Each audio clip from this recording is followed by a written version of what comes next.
Good morning po sa inyong lahat. Magandang araw, isang mapagpahalang araw sa ating lahat. Bali ngayong araw magpapa-medical ako para sa aking renewal ng visa.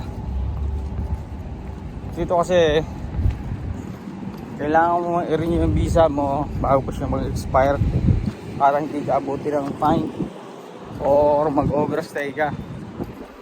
Pero madali lang mag-renew ng visa dito. Madali lang magpa-medical. Kasi pag second time mo na magpa-medical, dugo na lang ang kukunin sa'yo. Pag okay ang result na dugo mo, yun, for processing na agad ang visa mo. Basta complete yung papers mo. Madali lang dito.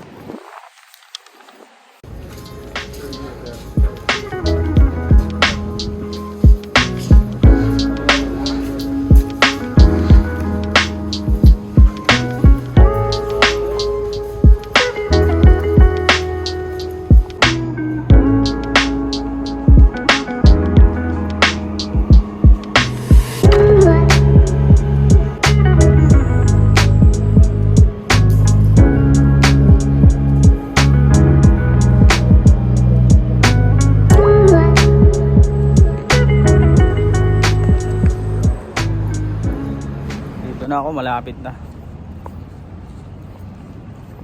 after metro station, mga 5 minutes walk. Eto na itong building na to, dito magpapamedical. Bawal ang video sa loob, government agencies, alam nyo na. Update ko na lang kayo mamaya.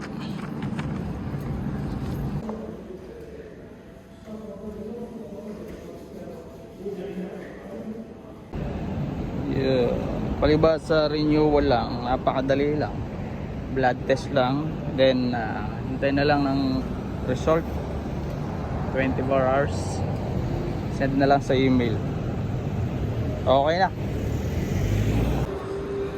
Daan lang ako sa Nesto.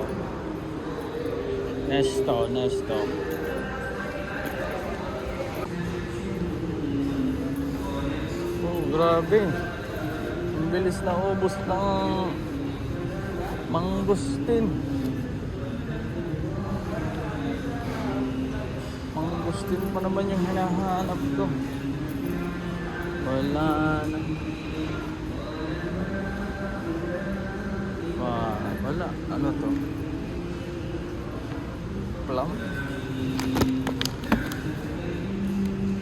Mangustin ang hinahanap ko.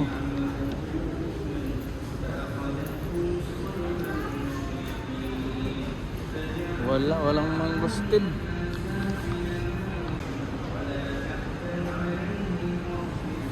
Buko talaga to. Pag sa liliit, buko. Wala.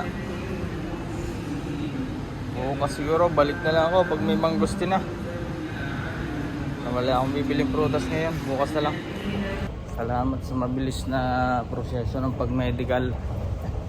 Bali, hintay na lang ako ng result, tapos apply for visa.